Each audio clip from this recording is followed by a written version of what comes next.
At this time, we will discuss the platforms of the candidates running for Gwinnett County Sheriff.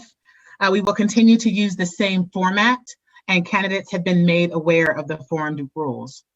Tonight, we will hear from Curtis Clemons, Ben Haynes, Keybo Taylor, and Floyd Scott.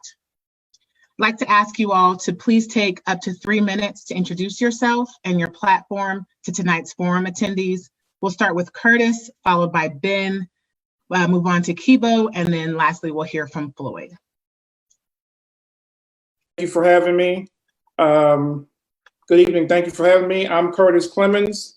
A little bit about me. I am a proud father of 2 grown children who attended Gwinnett County schools. I have been a resident of Gwinnett County for 31 years after serving my country in the United States Marine Corps.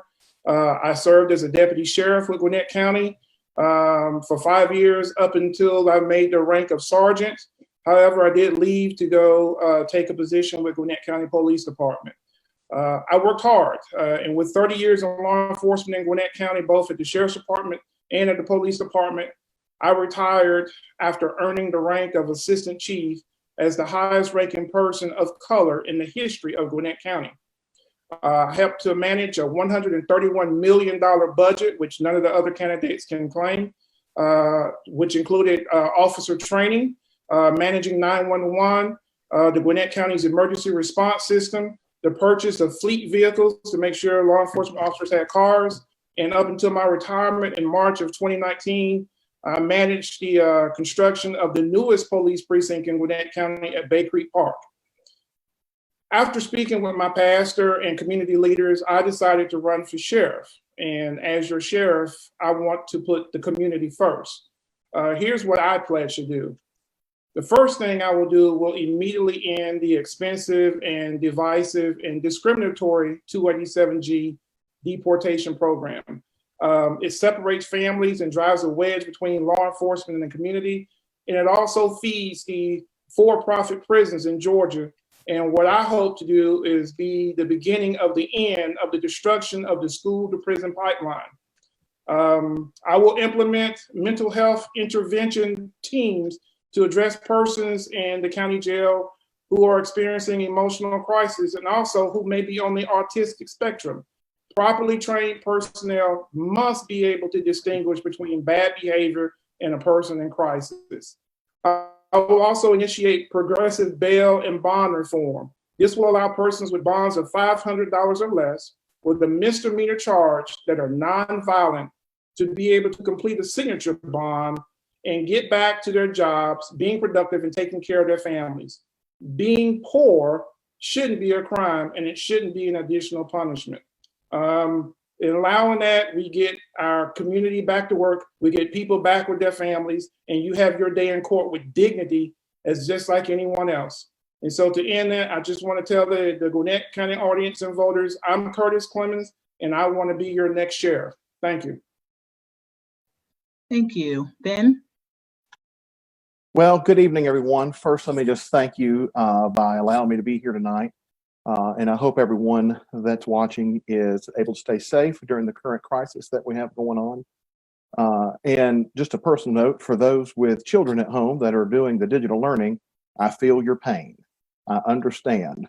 I have four kids that are going through the digital learning process while I'm having to work from home as well. So I know how difficult that can be. Again, my name is Ben Haynes, and I am a Democrat running for sheriff of Gwinnett County. I'm not a politician, but I am a law enforcement professional. I have a master's degree in public safety administration and a bachelor's in sociology from the University of Georgia. I've worked in law enforcement for over 25 years. I began my career at the Dade County, Georgia Sheriff's Department. That's in the far northwest corner of the state. I left from there and became a special agent with the GBI, working multiple cases with the GBI, both in the Athens office and in Atlanta, to include Medicaid fraud cases. The biggest thing that we worked on in the GBI, as we all know now, is officer-involved shootings and use of force cases. I left the GBI and took a job with the city of Lilburn as a police captain there, where I oversaw the support division. That included the criminal investigations division, the Public Information Office. I was the Public Information Officer. And I conducted all of the internal affairs investigations and worked hand in hand with the chief there. When I left the Lilburn Police Department, I went to the Gwinnett County District Attorney's Office, where I have been for the last 7 years, and was placed onto the newly formed Special Victims Unit that began 3 years ago that deals with crimes against women and children, sex crimes, those most vulnerable victims that we have. My career shows a record of results and a reformist mindset. If elected, I will be able to fulfill my vision. My vision includes a plan for education and job readiness training for the inmates so that when they get out, they will be able to become productive back in society and not go back to the ways that got them in to begin with. I have a complete reformation of the 287G program that will not look anything like it does now, the flawed system that we have now. And the number one thing I want to do is restore integrity in the office of sheriff. It is gone and has been gone, and I will bring it back. Thank you.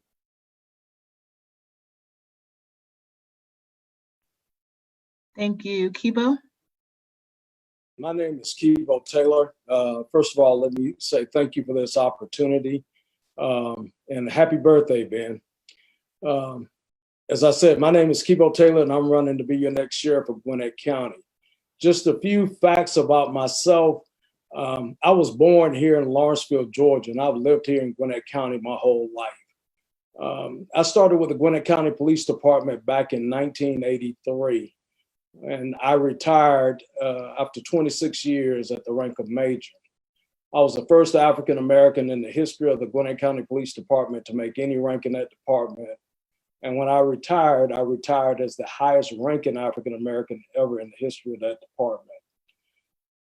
Just a few more facts. I married my wife, who is from Decula, Georgia. We've raised our kids here.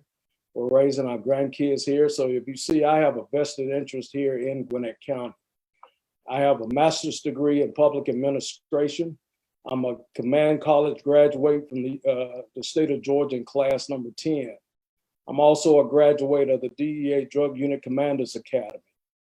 During my time with the Gwinnett County Police Department, one of the most proudest moments of my time was I got to work with a federal task force, the FBI task force, FBI drug task force. And I was also the lieutenant who was the unit commander over the drug task force at that time. So just to wrap up a couple of things as to where I am and what I'm doing and why I'm trying to be your next sheriff. You know, one, I'll end the 287G program. Two, I want to be able to put deputies back out here and work in the situations that's going to help benefit our youth as far as education and helping them to make better decisions. And last, just on one point, I want to develop a program here in Gwinnett County to where we're working with the prosecutors, we're working with the judges, the commissioners and other stakeholders so that if we have someone out here that's in a mental crisis, rather than putting them in jail and incarcerating them in there, we can put them in some sort of a program to where they can get stable and maybe giving them some outpatient care, some life skill care, whatever it is that it would take so that these people could get back out into our community and be more productive rather than having that criminal record on there going forward. So again, my name is Keybo Taylor and I ask for your vote as your next Gwinnett County Sheriff. Thank you. Thank you. Last but not least, Floyd, introduce yourself. Good afternoon, everybody. My name is Floyd Scott, and I'm running to be your next sheriff of Gwinnett County. I have over 40 years of law enforcement experience. I started off in the military. I was a military police, matter of fact. So once I retired from the military, it was an easy transition for me. I started off with the Gwinnett County Sheriff's Office in 1996.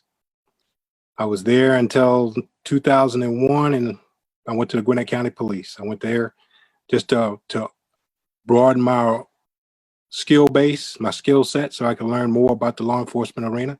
I stayed there for 6.5 years, and then I went back to the sheriff's office. And my purpose was to learn everything I could about the street and also the administrative side of the law enforcement arena. I was with the sheriff's office for 17 years. I seen the changes that were going on in the community of Gwinnett County, but I did not see my leadership adjusting to the change that was happening. Gwinnett County is a very diverse county. We speak over 100 different languages, and it's a beautiful thing. I believe in rebuilding relationships within the community. I believe in rebuilding relationships between the citizens of Gwinnett County and law enforcement, because there's been a great divide. And I know that we can only do this by working together. I've already implemented or partnered up with an agency that will help inmates that are actually getting ready to get out of jail, to keep them from going back into the jail system. I mean, it's a union. And what they do is they have an apprenticeship program, and they got a journeyman program where they teach them a trade. And doing that trade, the minimum wage that they will get is between $15. That's to start off with. So that can pretty much keep anybody from going back into doing a crime that they were doing probably for whatever reason they were doing it for. I asked that you just take me into consideration when you cast your votes on the new adjusted time of June the 9th.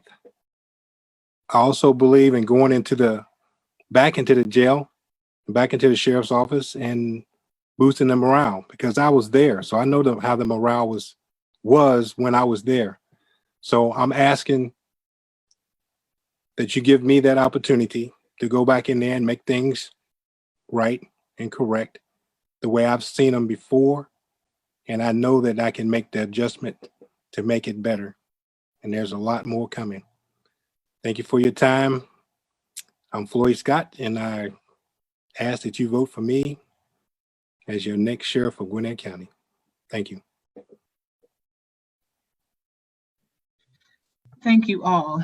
So let's just launch right into it. Last week, 9 people tested positive for COVID-19 in the Flagler County Jail in Florida. Sheriffs in Georgia have enormous power, both formally and informally, to decarcerate. And that need has become even more dire during the COVID-19 epidemic. How would you use the power of sheriff to decrease the jail population? Considering the potential for spread in overcrowded spaces, will you commit to long-term reductions of the jail population for public health and safety reasons? We'll start with Ben, followed by Keybo, Floyd, and Curtis. Great, thank you. Great question. To my knowledge, I am, if not the only one, the first one that took an immediate stance and call to action weeks before the governor stepped in, asking for the current administration at the sheriff's office to begin addressing issues of COVID-19 and the problem that can occur in our jail and has occurred in several other jails across the country and in the metro Atlanta. Low-level offenders should be released immediately to begin decreasing the population. I have called for and did call for visitations to end at the jail and for the video calls to be opened up and made free for the inmates and their families. I did call for the low-level offenders to be released so that people can get out and get a bond. We need to be addressing the bail bond system as well. Medically fragile should be released so that they are not subject to it at the jail. And we need to limit the physical contacts, the number of physical contacts the inmates have between the jail and the outside world. This is an absolute issue of public health and human rights. A 1-year incarceration should not equate to a death sentence for an inmate. I'm grateful for the work that's being done by the law enforcement in Gwinnett County and the surrounding areas, but it doesn't mean that they shouldn't be any more exposed than the inmates at the jail. We need to do this for the inmates and employees in situations like this. And I can assure you, as your sheriff, I would be involved and at that jail every day during a crisis like this, making sure that it does not spread in our system. Thank you. Thank you. Keybo? Unlike some of my other counterparts here, I took a little bit of a different approach when I addressed the situation and the leadership that is dealing with this virus over at the jail. As I said before, I started my police career back in 1983. And during that time, we had issues that we were dealing with and trying to navigate our way through the disease of HIV and AIDS at the time. So this time I took a little bit of a different approach. I didn't make for any calls or try to put any of my political or personal views on what was going on as far as the leadership at the jail. But what I did understand is that the tremendous amount of pressure that the leadership, current leadership, and these deputies that are out there on the front line and some of the things that they're having to have to deal with. I did make phone calls to the jail, to some people that worked over there at the Sheriff's Department, and offered my experience and my opinions on some things that we had to deal with when we were navigating through earlier times.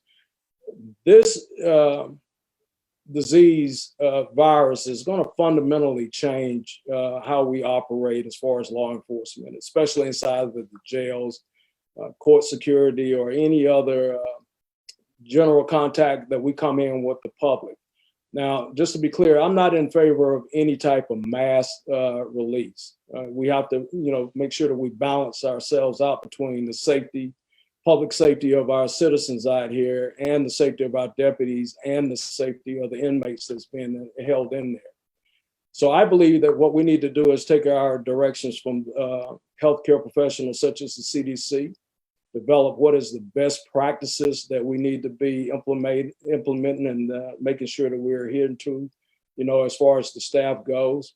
And we have to develop some risk management models. And what I'm talking about that is that when we get ready to take a particular action, we have to look and see if it falls in line with.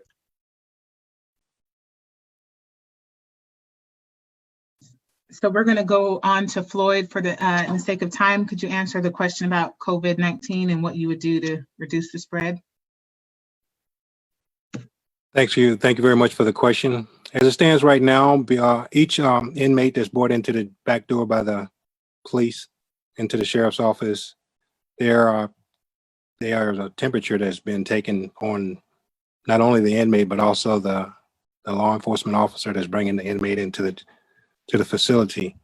If either one has a temperature, then at that point in time, they are redirected to the Gwinnett County Medical Facility where they can get properly treated there. My stance as far as reducing the numbers, as long as we practice the good, safe practices that the CDC has authorized and indicated for us to operate through, I think that we will have little to no incidents that occur at the sheriff's office. The low-level criminals, the ones with the traffic citations, the ones that have the bail bonds of less than $500, yes, they should be able to be released on their own recognizance. And I feel that as long as we practice the good, safe, healthy practices that the CDC has authorized and that we implement them on a day-to-day basis and that we take care of each other as well, then we will be just fine. And the jail population won't necessarily increase, because I'm pretty sure that right now with the situation going on, the crime has not that many people have been coming to the jail. So the population has been kept down just by the virus itself, and people are being asked to stay at home. So thanks for the question. Thank you, Curtis. 16th, let's be clear, on March 16th, Nabila Islam, a candidate for Congressional 7th District, and I forwarded a press release to the media. We asked that all inmates at the Gwinnett County Detention and across the state of Georgia on minor misdemeanor charges, again, $500 or less, nonviolent, that they be released immediately. But one other thing that we also asked for was that the elderly on those minor misdemeanor charges be released immediately, because they are the most likely to contract and unfortunately die from this horrible disease. We can't go back to what we did in 1983. That does not apply to the coronavirus that we're dealing with right now. And so as sheriff here in Gwinnett County, one of the things that I would do was limit jail administrations on misdemeanor charges. Much like a person has written a citation and you're given a future court date, we can eliminate a lot of people coming in and out of jail by using that type of program. And we can responsibly reduce the current incarcerated population with those signature bonds that I spoke of earlier, and get those people on minor infractions and the elderly out of the jail. I would also note that by doing this, we could reduce the current inmate population and lessen the likelihood of the coronavirus dangers inside the jail. And for those incarcerated on more serious charges, we have to also think about those who are in the prison or in the county jail. We would have staggered time out so that we ensure that we follow CDC rules for distancing and reduce the number of inmates in a room. And of course, we have to negotiate a contract with the medical staff to ensure that they are able to include testing for the coronavirus, not only for the staff, but for the detainees. And of course, we have to complete a sanitized cleansing of the entire facility. And I would do that on an annual basis.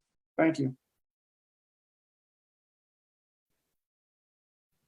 Thank you. Thank you all very much. I'm going to follow up with a question to continue with the conditions of the jail, but I just need to clarify for the sake of the people who are participating as well as for the candidates, what kind of access to resources people have in the jail. We know it is impossible for people in the Gwinnett County Jail to adhere to CDC guidelines because there's no such thing as social distancing, appropriate 6-foot social distancing in crowded jail spaces. We know that people in jail cannot use alcohol-based sanitizers, which is in the recommendation of the CDC. We know that access to soap and water is also a challenge in the facility. And I just want to say, this crisis, this pandemic has really illuminated several problems that already existed in the system. We were already dealing with the most vulnerable people in the community that are incarcerated in jails and prisons in our state. It's also something to consider that jail and prison conditions have already been places that have had challenges with hygiene and cleanliness and the spread of communicable diseases. So in light of that, and we don't want to make people think that we are only talking about this because of COVID-19. The Gwinnett County Jail has been in public health crisis for a while. Within the last decade, nearly 30 people have been killed while in the custody of the Gwinnett County Sheriff. So I just want to follow up on this conversation around improving conditions in the Gwinnett County Jail that's broader than COVID-19, that includes abuse and other actions and neglect that are going on in the jail. Want to ask each candidate, what's your plan to stop abuse at the hands of deputies in the jail and to improve overall conditions for people who are incarcerated? We'll start with Floyd, followed by Curtis, Ben, and then finally we'll hear from Keybo. Thank you for the question. One of the things that I intend to implement is that I would like for the inmates to have the opportunity to have access to the law libraries, and the ones that want to go and get education to get the GEDs. Having been a deputy working in the housing units myself, I know that there are certain times throughout the day that we do allow the inmates to sanitize themselves, to sanitize their rooms, because we harp on cleanliness and making sure that there's no type of rodents or insects that would infiltrate the housing units in a sense.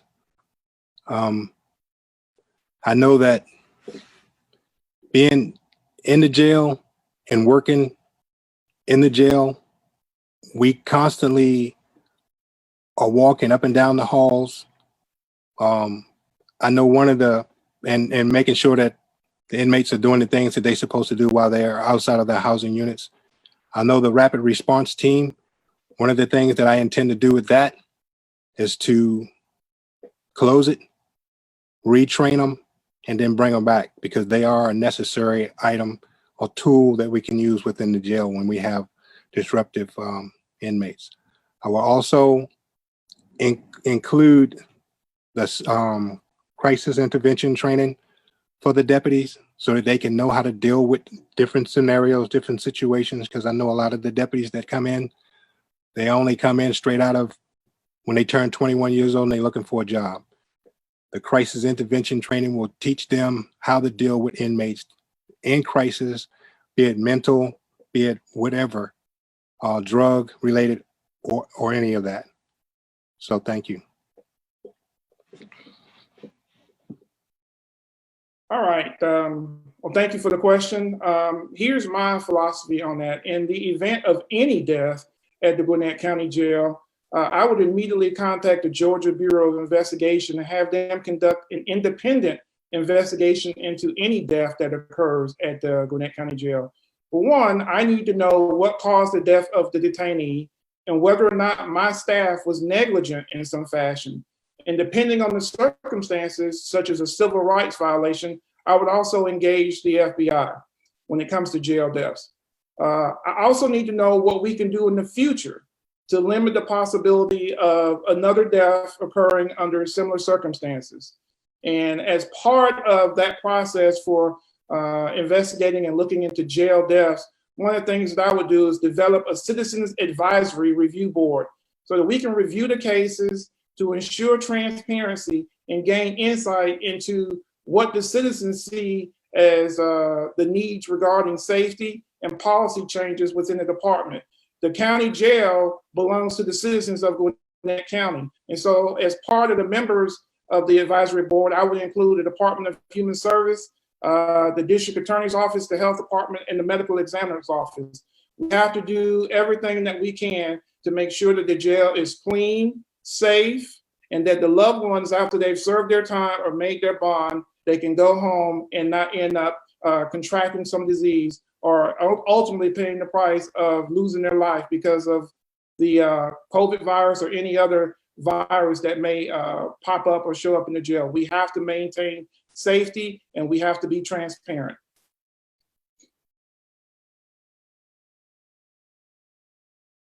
Thank you. Ben? Yes, thank you very much for the question. I can probably say I'm the only one here tonight that's actually investigated deaths within a county jail, and it's not fun. So there is a definite concern with deaths in the jail, and specifically the Gwinnett County Jail, regarding the ones that have been reported on and those that haven't been reported on. There are inmates that we need to make sure of that we know are that need to be under supervision for suicide prevention that have not been placed on suicide prevention supervision at the jail and have committed suicide once they come back from court. That happened last year. So we need to make sure that that does not happen. Day one in office, I will open investigations and bring in the Georgia Bureau of Investigation to come in and review the previous deaths at the jail and to come in and investigate any future death at the jail. You have to have someone from the outside to come in and review instances like these because you want to be as open and honest with the public as you can be. And that's how you do it. You bring in a professional agency like the GBI that knows what they're doing when it comes to cases just like this. Inmate health and safety is of the utmost concern, and every death at the jail falls on the responsibility of the sheriff. And I will do everything in my control to prevent deaths within the jail. And I never want the sheriff's office to be in the news for an inmate dying from neglect, be it physical neglect or mental neglect. And I will do everything in my power to keep that from happening.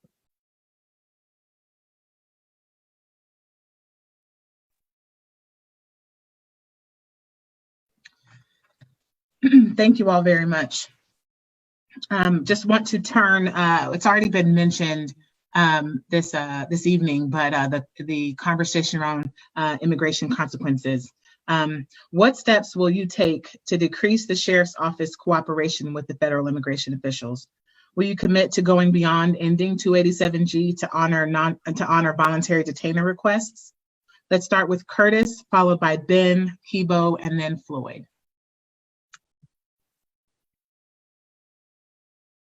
I would. Oh, I'm sorry. Did I skip? Keybo, did you get a chance to answer the question before? I'm so sorry. I apologize. Keybo, will you answer the question about conditions and how you might keep people safe? And then we will turn to the immigration question. I'm so sorry, you all. That's okay. No problem. As I said before, with the conditions of this virus that you have now, that's going to fundamentally change a lot of practices and procedures that you see already.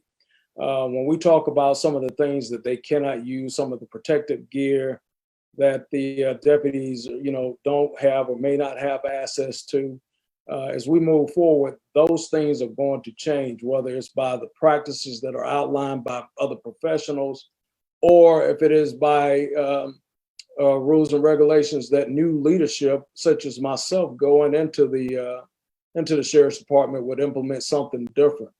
When we're talking about death, any death that happens under any circumstances is it hits home and it's a little bit personal. But when you're talking about deaths in there, whether it's because of neglect or whether it's because of excessive force, we do have to look at bringing in outside agencies, to review whatever it is that we may miss ourselves. But first of all, we have to put forth and make sure that we have good oversight. And what I would start is with my oversight as far as the medical staff, and not just looking at, what are they doing to address the inmates that are coming in, and their medical conditions, but we have to also look at the mental, conditions and the mental disabilities of the inmates that are coming in, and take the necessary steps to put some plans in place to address those. So that, and along with de-escalation training, I think would help to at least start to identify some of the problems as far as abuse or some other issues that might need to change in the jail.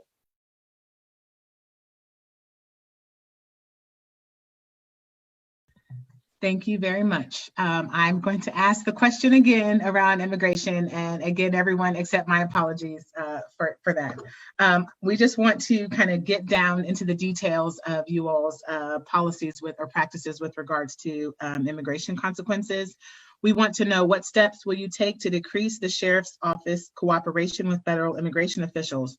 Will you commit to going beyond ending 287G to not honor voluntary detainer requests? We'd like to start with Curtis, followed by Ben, then Keybo, and then Floyd. And I'm going to make sure I call on all four. Okay.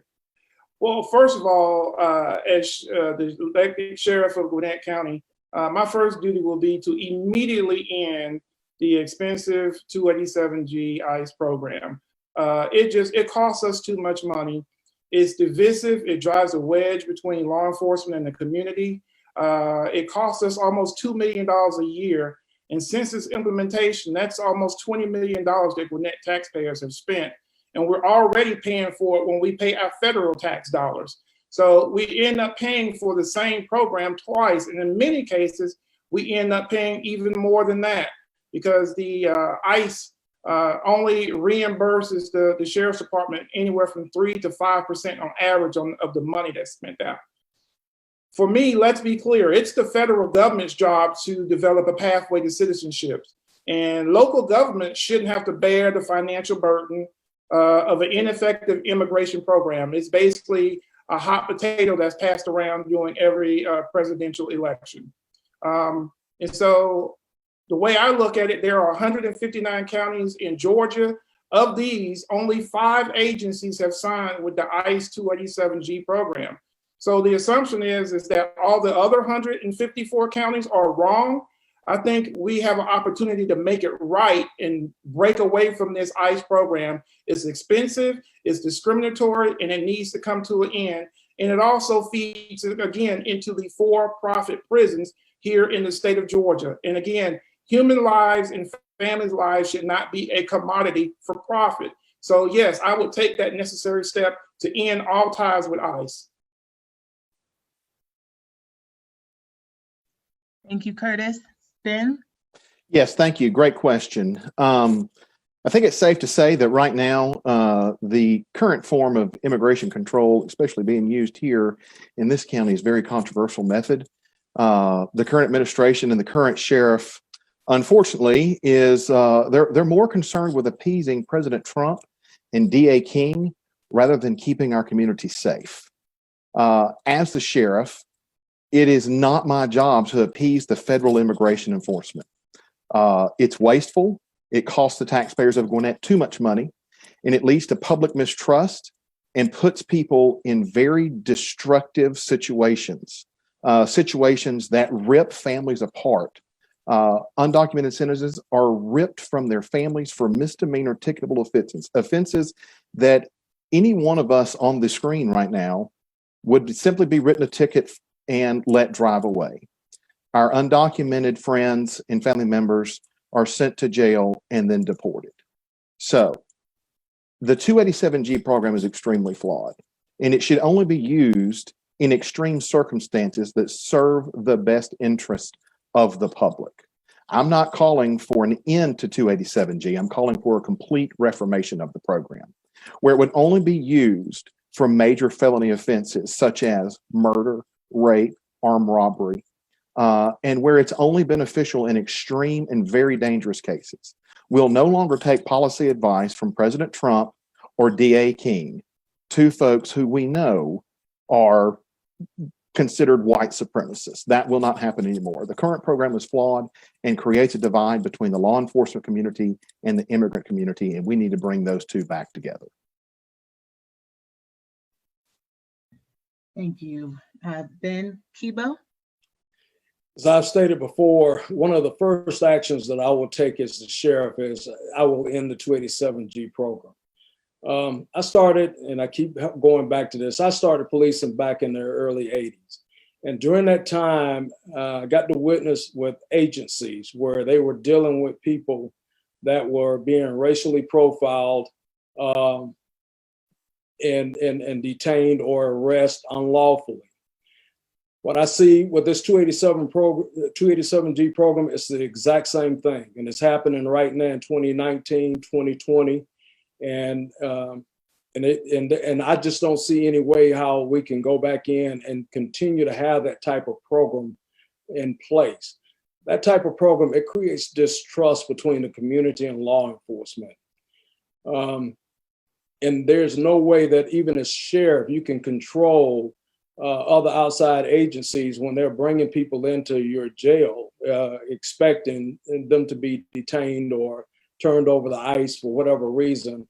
And it's clear to say, and I need more than 2 minutes to say, when you can look at the numbers and see, and it supports the fact that those programs are discriminatory programs. But you can't just say, hey, I'm gonna get rid of 287G and then not have something else in place. I propose taking those same deputies and putting them on task forces, such as human trafficking task forces, sex crimes. We can beef up our sex crimes unit. We can also use some of those deputies and put them in to programs that are in the school systems, working with our youth to help with the kids to address their consequences of their decisions. But I will end 287G.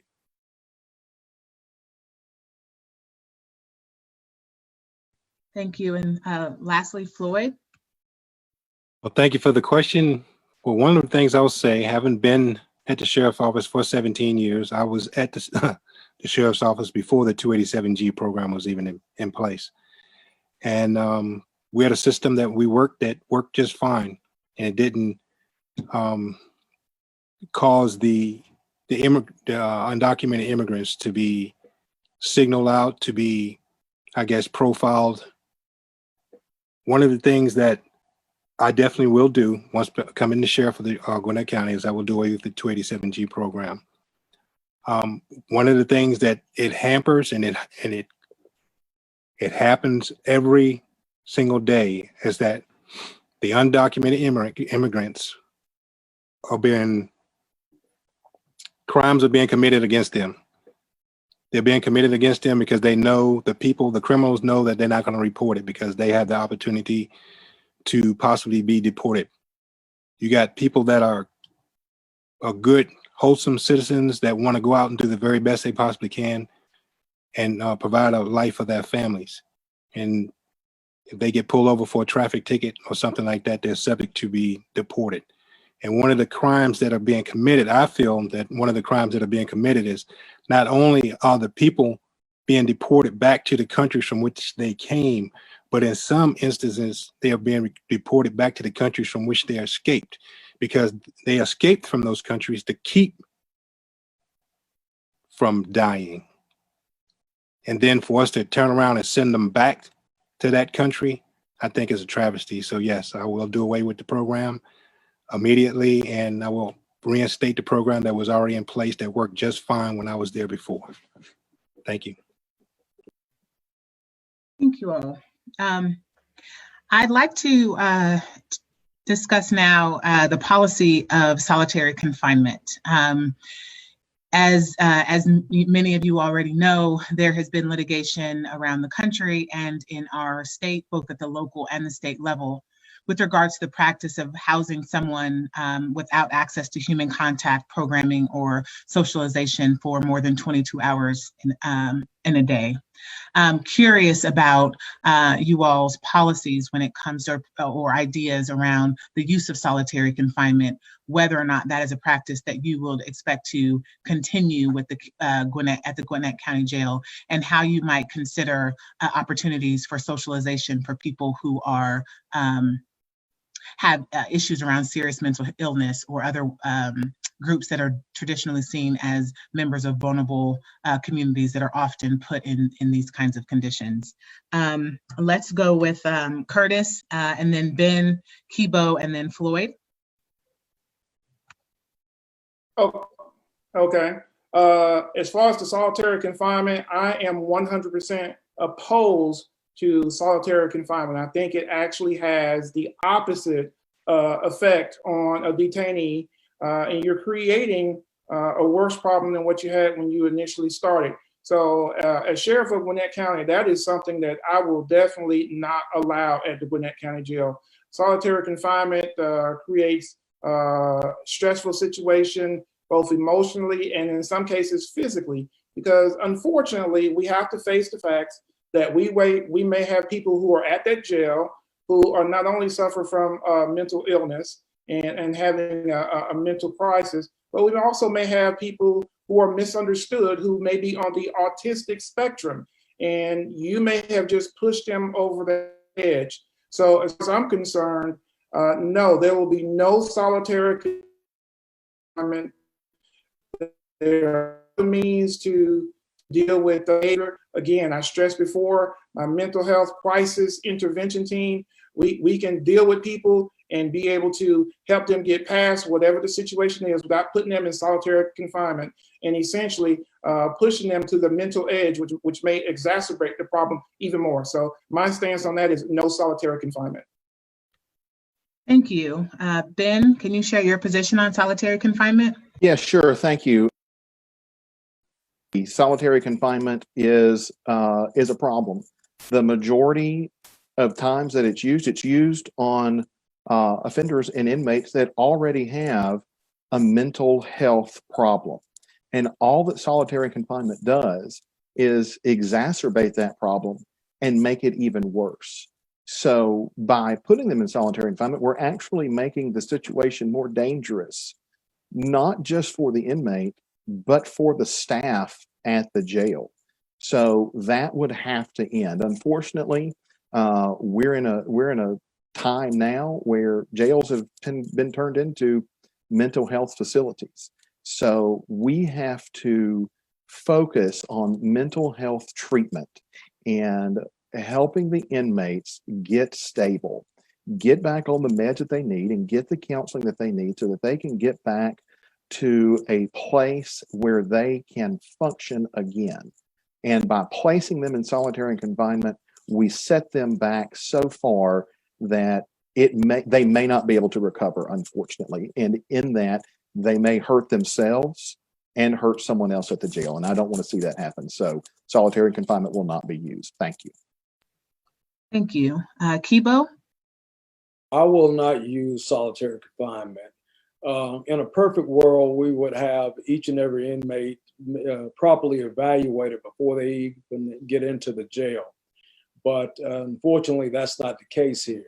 What we have to do is make sure, as I said before, that our medical staff is doing a good job as far as evaluating and trying to identify people that are coming in with mental disabilities before we even put them into a cell. The second part is that we have to make sure that our deputies are trained, and even some of them may need to be specialized training in de-escalation and identifying when a person is in a crisis situation, that would cause for them to have to be isolated or put into that type of situation.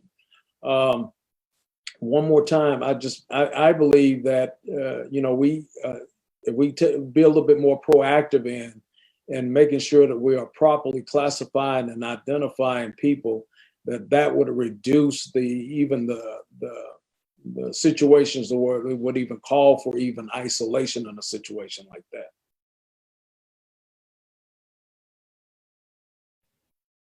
Thank you. And lastly, Curtis, will you let us know where you are on, Floyd, will you let us know where you are on solitary confinement? Well, what I'm gonna tell you, working at the jail, solitary confinement is a tool that is used for the people that are disciplined, that need to be disciplined. It's not necessarily for the mental health. I've talked to the mental health personnel, and they said a person could stay in solitary confinement is between 15 days and less. It's just so unfortunately, some of the inmates have been up there longer than that. Each time inmate is taken into a solitary confinement situation due to a higher aggravated incident that has occurred in the housing units, a mental health counselor has immediately been taken to that cell that the person has been put in, and an evaluation is done.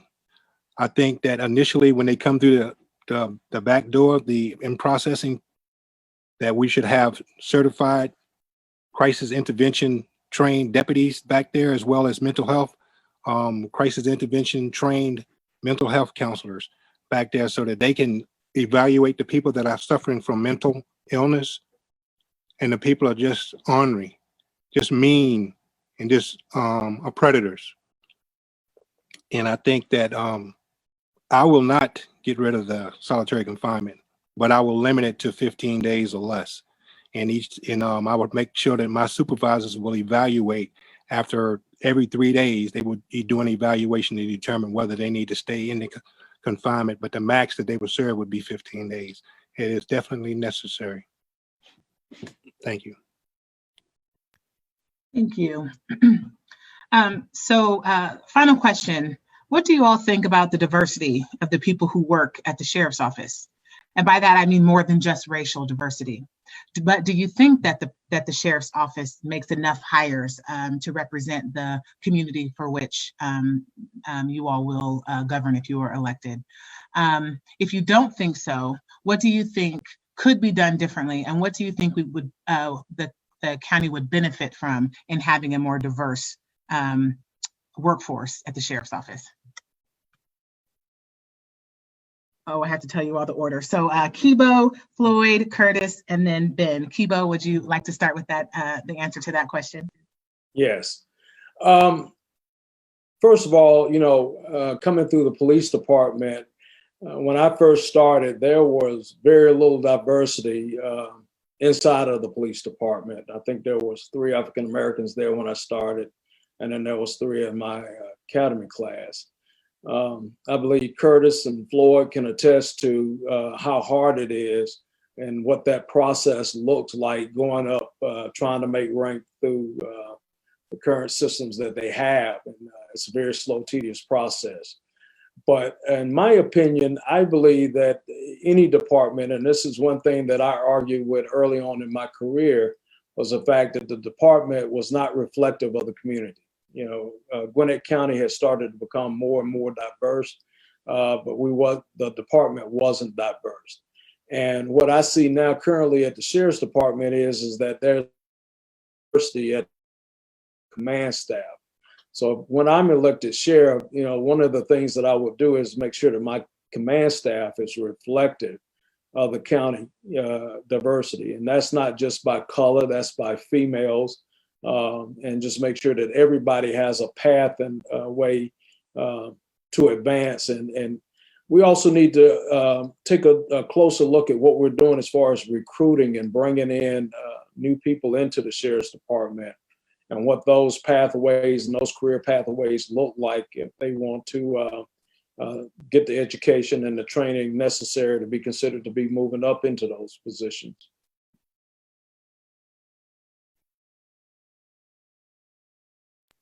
Thank you. Floyd? Well, that was a very good question. One of the things I will say is when I first started at the sheriff's office, I wouldn't agree to what I'm about to say now. The sheriff's office is very diverse and it does reflect the community. However, within the sheriff's office itself, there's, I guess you could say, diversity. Like Keybo was saying, the command staff does not reflect the whole sheriff's office in itself. And there needs to be diverse leadership in command positions to make sure that everybody has a voice, everybody is heard, and we can operate as a smooth. That's the reason why I actually retired from the sheriff's office, so that I can come in and make a change, because I've seen too much same old at the sheriff's office. And I was like, all the people at the bottom are not getting the opportunity to advance. And that is one of the things that I will definitely make sure happens when I become the sheriff, is to make sure that, because there are very qualified people within that sheriff's office that can work in the command positions that are not given the opportunity to do that right now. So thank you. Thank you, Floyd. Curtis? Yes, what I need to get people to understand is that we need leadership that understands that being a leader is a responsibility to do more and not an excuse to do less. If you've ever tracked the record of the command staff at the Sheriff's Department, you will see that at various different times throughout the last 24 years that Sheriff Conway and his staff have been in office, it has fluctuated back and forth between members of his command staff who are Black, Hispanic, and white, or whatever the case may be. But we need to go beyond that. It's not just the command staff, it is all of the staff within the Sheriff's Department as a whole. We need to be targeting other religious and ethnic communities who represent Gwinnett County. We are the most diverse county in the southeastern region of the United States. And the government and the federal government is looking at us right now, because in about 20 years, the rest of the country will look like what Gwinnett County looks like now. And we have fallen far short of what we need to do in order to recruit qualified staff, not only for the command staff, but for throughout the department. You have very good, hardworking, dedicated people in the Sheriff's Department, and I encourage them to keep doing the great job that they're doing. But we have to not only take a look at our command staff and what they're doing, we also have to take a look at the deputies day-to-day that are in the jail. We need to be more diverse. We can seek out other people from the Sikh community, the Hispanic community, the Latinx community, the Muslim community, and we can work with them so that they can come work and represent the Sheriff's Department and represent the county that they live in and feel like they have a seat at the table. Thank you. Thank you very much. And finally, Ben? Yes, thank you. Great question. And the sheriff's office, as with all law enforcement in Gwinnett County, it should look like the people that live here. We've all said it. Gwinnett is the most diverse county in the Southeast and one of the most diverse in the country. So law enforcement should represent that, because the people should see people that look like them in those authority figures. Now, within the sheriff's office, it shouldn't just be employees. It should be command staff, and all leadership should be diverse. We should make it an effort, and we will make it an effort, I will, to have diverse leadership from the bottom to the top, including the command staff. It's got to happen. It's very important. We also need to focus on hiring employees with higher education, more advanced training, along with diversity. Statistics show us that having higher educated officers lessens the violence and use of force incidents within your department. So we need to make sure that, and one of the things I will make sure is that we increase the minimum hiring standards. Unfortunately, a lot of people, if you're watching, you may not know this, but the minimum requirement to be a police officer in the state of Georgia is to have a GED or high school diploma and be 18 years old. That's the minimum requirement.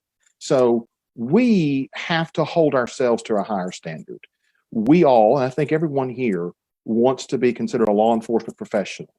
So we have to create professional standards to raise the standard, to hire more professional employees so that we can eliminate a lot of the problems that we have now.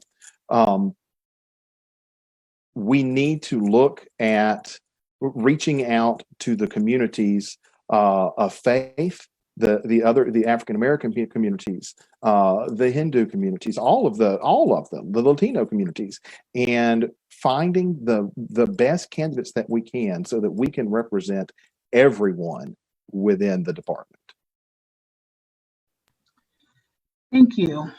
So finally, in 2 minutes or less, please share any closing remarks you think would be important for the people of Gwinnett to know about your candidacy and your commitment to the office for which you are running. We'll start with Ben, followed by Keybo, Floyd, and end with Curtis. Ben? Thank you very much. What a pleasure it has been to be here with everybody here tonight. I want you to know I have the experience and the track record to get this job done. I've told you about myself. I've told you about the programs and the different things that I want to do. And now it's time. I need your vote.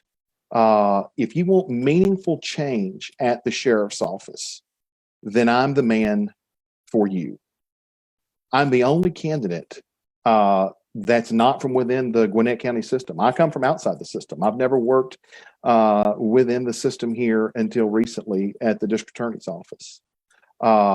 I am the candidate that's not going to come in and play favorites within the system. It's time to come in, make radical changes to the department that are more appropriate and more fitting to this community. My name is Ben Haynes. You can find me online at haynesforsheriff.com. And I appreciate your time tonight and ask you for your vote. Thank you.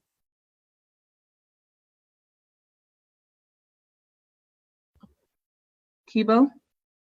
Yes, thank you again for this opportunity. Let me just start by saying that I am Gwinnett County. I've been here my whole life. I have a vested interest in things inside of what is going on as far as law enforcement and even outside. I'm the one that has the experience here outside of law enforcement, to where I've gotten out and worked with and done things and learned stuff from other stakeholders out here to see exactly what the needs of the county is today. This county is diverse, it's progressing, and it has changed. And we have a chance and opportunity to move completely away from what we have dealt with here in the last 24 years. Or we can go back into modified situations and move on with the same thing. I'm the person that is going to bring in a stark contrast to what you've seen from the previous Republican administration for the past 24 years. And I'm the candidate that's going to move us progressively into the next term as to what Gwinnett County looks like. I am that leader. I have been that leader, and I have been out here working in the community practically my whole life and trying to learn the needs of the citizens of Gwinnett County. You can find me at keybo4sheriff.com. That is the same. That's on the Facebook page, and it's the same at www.keybo4sheriff, spell out for sheriff.com. I'm asking for your votes. I'm asking for your support. Thank you.